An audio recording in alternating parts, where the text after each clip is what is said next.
Hello everyone and welcome back to my channel. If you don't know me, my name is Sarah, and in today's video I'm going to be showing you how to crochet a bunch of different stitches. I use these stitches in quite a lot of my patterns, some stitches a whole lot more than others. I will be showing you how to do 9 different stitches in this video. They will be listed in the chapters below, so you can go ahead and skip around if you need to. This is less a beginner's guide to crochet and more an encyclopedia to certain crochet stitches. So whether you're an advanced crocheter just wanting to check and make sure, or if you're coming back to crochet and you want to refresh your memory, that's more what this video is for. I will still make it beginner friendly, so if you are a beginner and you're curious, make sure to stick around. I go through, like I said, 9 stitches. I will not be going over how to make a magic ring. I already have a full tutorial on that in my Crochet Foundation series. The first episode is about magic rings. You'll notice that I am using the third method.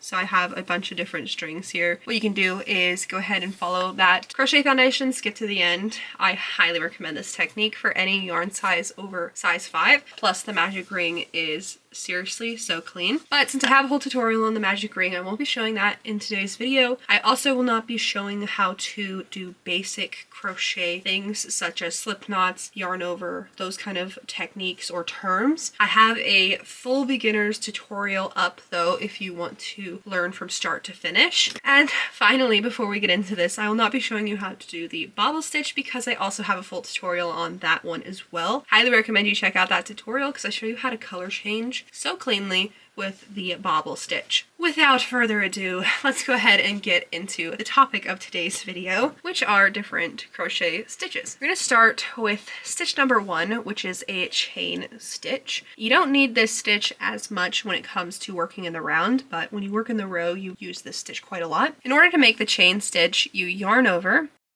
and you pull through the loop on your hook. And that is one chain. So you yarn over and pull through. It is one of the most straightforward stitches. I do want to note though that when you make a chain that there are a couple different ways that you can crochet into a chain. This is the front of the chain and you have these V's, and then if you flip it over you have these humps on the back. If you want a super clean edge, you want to crochet through the humps, but if you don't care what the edge looks like, for example you're crocheting a curl, then you can crochet right into this top loop here. It's a lot easier to crochet into the top loop than the back hump, but you get a much cleaner result if you crochet through the back hump. Moving on, we're going to crochet the single crochet, which is my most used stitch, especially when it comes to making plushies, which is my specialty. In order to make a single crochet, you insert your hook into the next stitch, you yarn over and you pull through that stitch that you just inserted your hook into. And then we yarn over and pull through those last 2 loops on your hook. And you just repeat that over and over again. Insert your hook, yarn over, pull through, yarn over and pull through 2 loops, and there you have a single crochet. The next stitch I'm going to show you is an increase. And in this case, it's a single crochet increase. Most patterns, unless specified, will be a single crochet increase when it comes to plushies at least. To do an increase, you single crochet. So insert your hook, yarn over, pull through, yarn over and pull through those last 2 loops. And then to increase, we just insert our hook right back into that same stitch and single crochet again.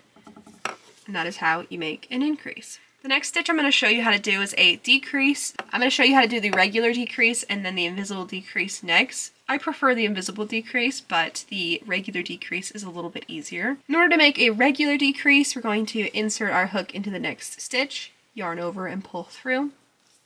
And then instead of finishing our single crochet, we're going to insert our hook into the next stitch, yarn over and pull it up. So you have 3 loops on your hook, and then you're just going to yarn over and pull through all of those loops.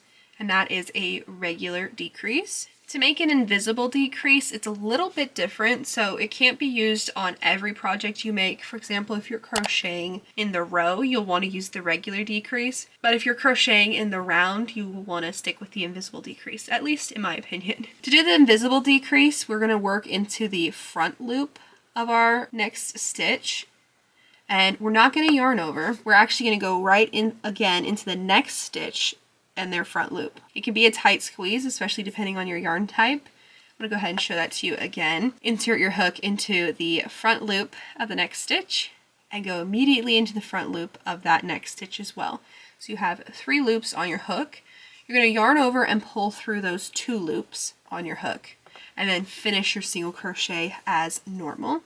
And this is an invisible decrease because it still looks like a regular single crochet. And I find with this invisible decrease more than anything that it doesn't create too much of a gap. If you're working with certain yarn types and do a regular decrease, there'll usually be a pretty big gap between the single crochet and the decrease. So this just kind of avoids the problem altogether. The next stitch I'm going to show you is a slip stitch. I usually make a slip stitch when I'm crocheting in the round to fasten off, but a lot of patterns in the row use slip stitches as well.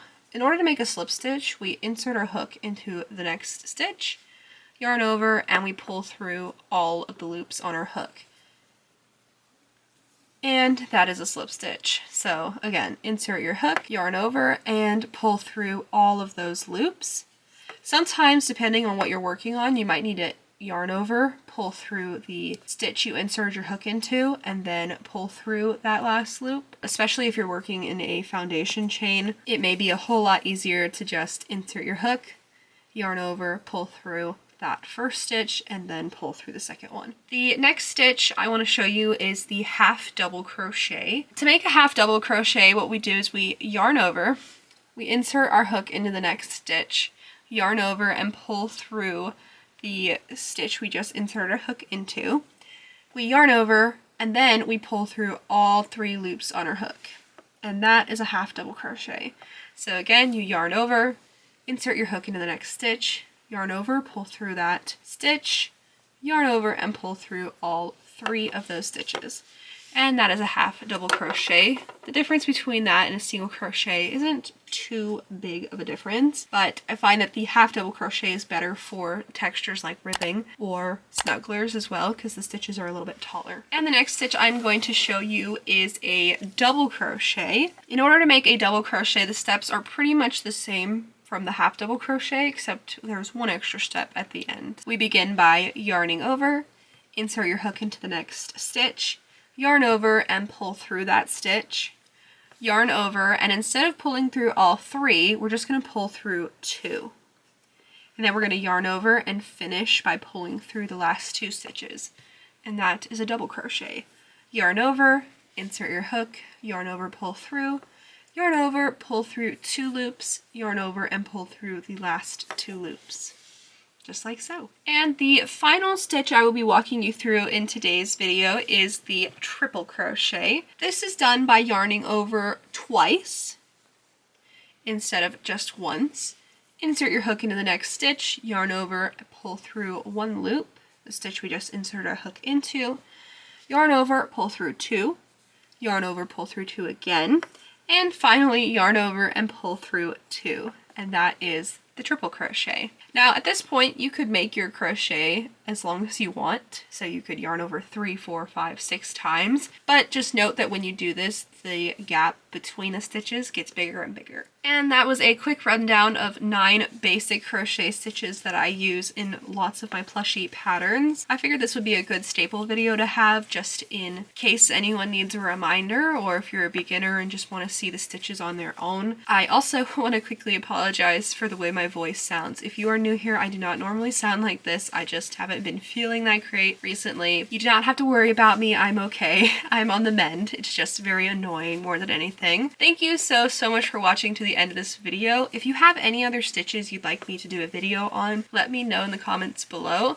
I might do a part 2 to this series with more complicated stitches. We shall see. It depends on how many recommendations I get in the comments section. Thank you so much for being here, for watching my videos. I appreciate you, and I will see you in my next video, which will be a market vlog. I have been really productive recently, so I hope you all enjoy, and I will see you then, hopefully at least.